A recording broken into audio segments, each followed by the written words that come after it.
Hi friends, in this new fresh segment of a video lecture, we're going to understand a new story that's Discovering Tut.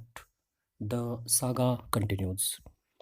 This story is penned down by a promising young writer of the modern age, that's A.R. Williams. So let's know more about A.R. Williams, his early life and his career. A.R. Williams lives in Virginia, US. A.R. Williams developed a love for reading at a very young age, and in the fourth grade, when he an assignment to write their own works of fiction was given, A.R. Williams wrote a book called Journey to Planet X. It occurred to him that he too could have the ability to craft tales for others to enjoy. The heroes of his story were him and his four friends of his neighborhood. Although AR did not pursue this desire right away, he continued to have a voracious appetite for reading from the amazing comics of Spider Man, the X Men, Elf Quest, to the fantasy stories of Weiss and Hickman in Dragon's Chronicles and the science fiction adventures of Miles and Arl Orkasine in Louis McMaster Buchholz stories about barrier.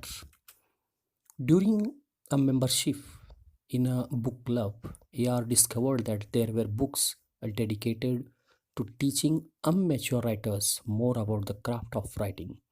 He snatched up a twin pack written by Phileas A. Whitney.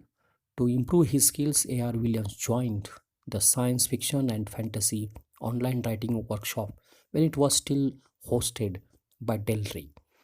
The critic he received and gave help to further hone his developing talent. At this time, AR was writing more but not submitting his work to the markets.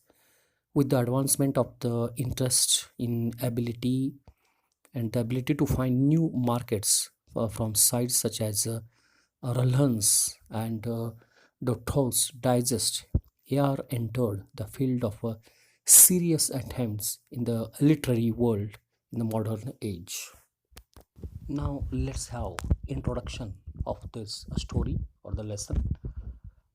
Discovering Tut, the saga continues as it is written by A.R. Williams.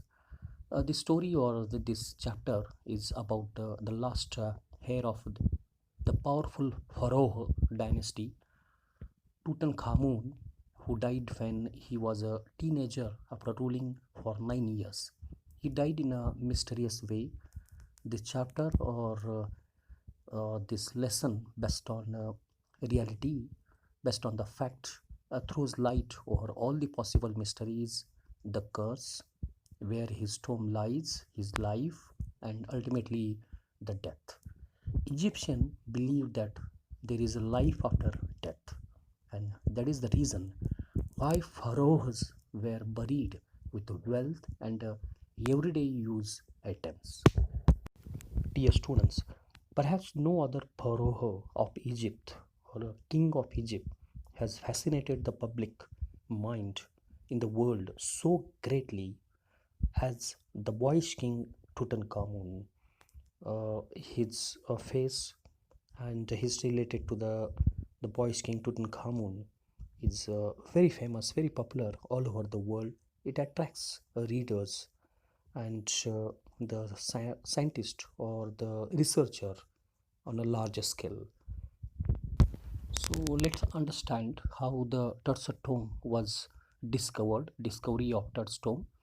The discovery of Tut's tomb by Howard Carter in 1922 is considered the most important archaeological find of the century. After years of painstaking work in the Valley of Kings, Carter's patron, Lord Carnarvon, had warned him that that would be the last season of work because nothing significant had been found. On November 22nd of that year, Carter's persistence finally paid off.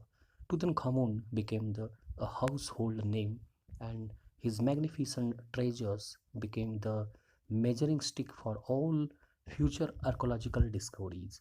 The mysteries surrounding his life and death are gradually being solved, and his story continues to unfold as a new theories are proposed in an attempt to explain what really happened to the boy behind the golden mask.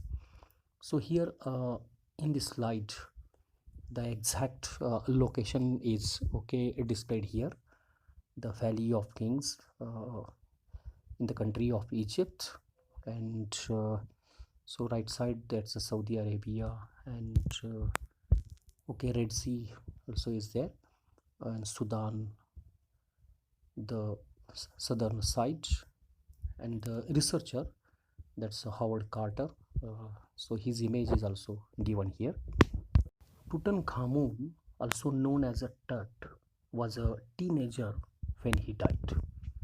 He was the last successor of his powerful Pharaoh dynasty, which ruled Egypt and its empire for centuries. He was laid on rest, heavily loaded with gold. His tomb was discovered in 1922, which made the world raise a question about what happened to him, whether he had been murdered. After almost 80 years, his body was about to undergo a CT scan, which would give a new information and clues about his life and death. His face would be recreated with the help of a procedure called forensic reconstruction. Forensic reconstruction. A fast, strange, and unnatural wind was blowing as King Tut's body was taken from his grave called Valley of Kings, an ancient Egyptian cemetery. The location of the Valley of Kings is given in the image.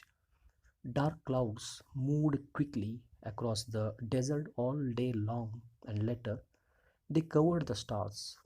On January 5th, 2005, at 6 p.m., King Tut's mummy, which is the world's most famous mummy, was placed in the CT scanner to investigate the mystery behind his death, which had occurred more than 3,300 years ago.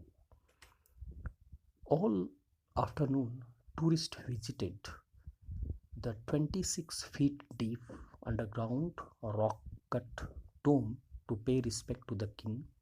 Many people stepped into the small tomb and looked in admiration at the murals on the walls of the chamber, uh, and took a look at the face of a Tut that had been painted with gold.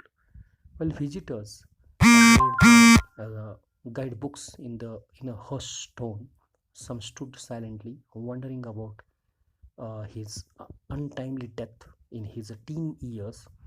They might also be wondering if the curse of the Pharaoh, which leads to the descent of a misfortune upon the person who disturbs him, is true.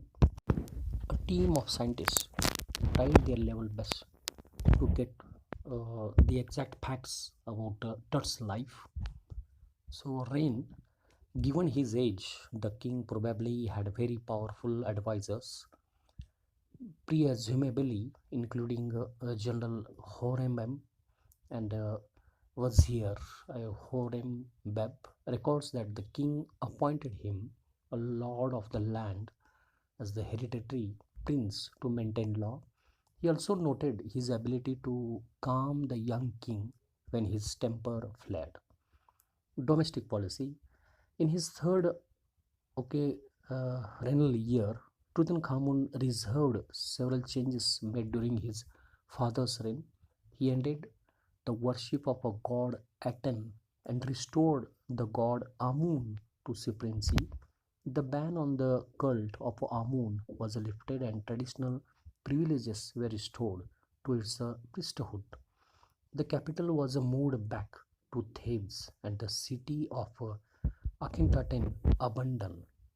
This is when he changed his name to Tutankhamun, the living image of Amun.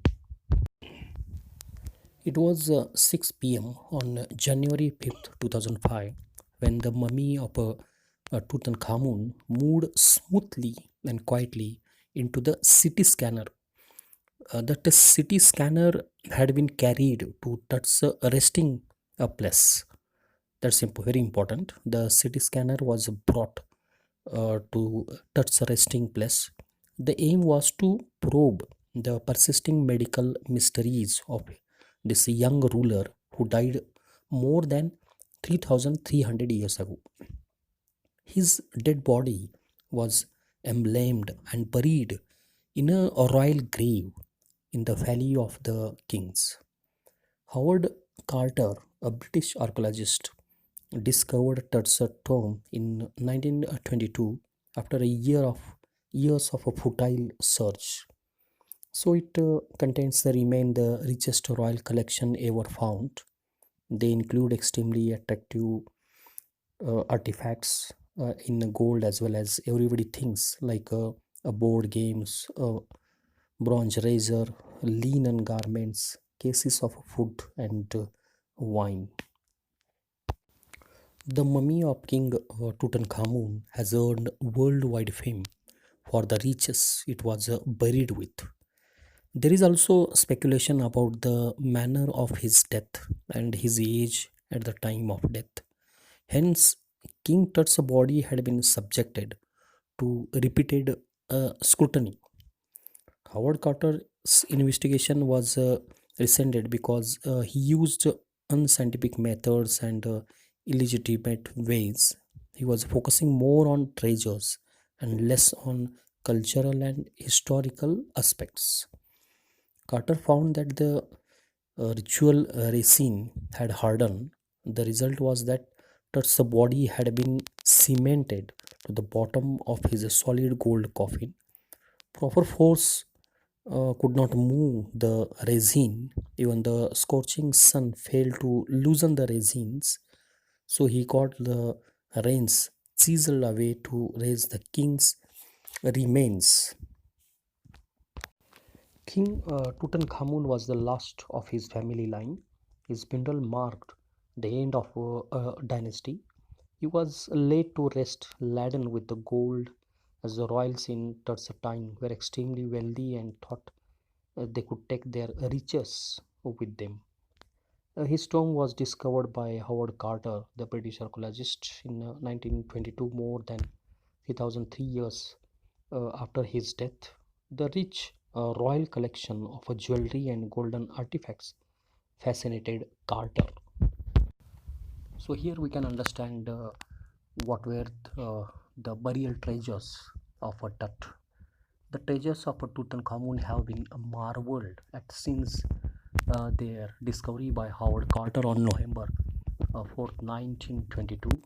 It was the first and to this day the only royal tomb in the history of Egyptology to be found practically untouched, even though in ancient times it had been the object of no less than two attempts at a robbery.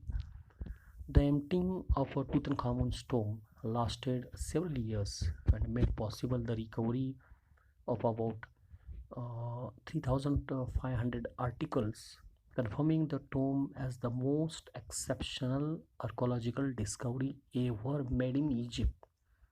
Tutankhamun's second innermost coffin, also referred to as the intermediate coffin, is made of gilded laminated wood with the inlays of a polychrome glass base. Tutankhamun's third coffin is made of solid hammered gold, weigh about 450 pounds. The royal mummy of Tutankhamun was found inside this coffin. So here the total location can be seen here. So the passage and entrance steps, and then okay, antechamber annex, and the golden shrine and the treasure chamber. So all the details are okay displayed in this okay slide, and the you can see the Tutankhamun's the second innermost coffin, his face, and then the third coffin that is also can be seen here, and that is made solid hammered gold and weigh about 450 pounds. The royal mummy of Tutankhamun was found inside the third coffin. Carter first recorded the pharaoh's funeral treasures, and then he began the investigating his three nested coffins. The first one had a shroud covered with garlands of willow and olive trees, wild celery, lotus petals, and cornflowers. This proved that he was buried in March or April. Carter ran into trouble when he reached the mummy. The ritual resin had hardened. This had cemented Tut to the bottom of his solid gold coffin. The solidified material was removed with the help of chisels. Then the mummy was cut free. Carter's men removed the mummy's head and severed nearly every major joint. Once they had finished, they reassembled the remains on the layer of sand in a wooden box with a padding that concealed the damage. The team of scientists found it resting there. Tutankhamun's famous gold funerary mask rested directly on the pharaoh's mummy. Inside the third coffin, the pharaoh wears the classic names headdress, stripped with the transversal bands of a glass vest, imitating lapis lazuli, and is adorned with a wide collar composed sticks of the semi-precious stones and colored glasses.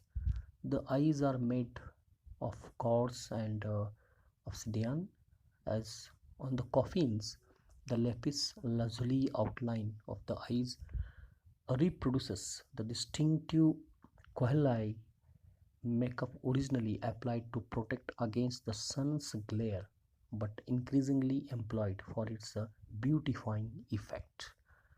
The foremost and the furthermost gilded wood statuette portray Tutankhamun hunting hippopotamus with a harpoon from a boat made by papyrus. One of the two calcite lamps found in Tutankhamun's burial chamber, the cup takes the form an open lotus flower and is flanked on both sides by rich open work decoration in which the god Hay is depicted kneeling on the number of papyrus plants with his arms raised. Three models of a luxury ships left side you can see were found in Tutankhamun's tomb. The baldachins as the bow and stern are decorated with symbols of sphinx and the bull. 32 model boards were placed in the tomb for Tutankhamun's use in the afterworld. So these are the objects were kept in different coffins. So the images you can see here, you can find some of the details here, and the very famous the face, so that is reflected here, that can be seen here. So this face is very famous all over the world. It is adorned, and it is a decorated one, and it has with its Egyptian style. We can see here all the details. So during discovery, these things were found in different coffins. Dear friends, thank you for watching this first part of the story. So let's tune in with the second part. Thank a lot.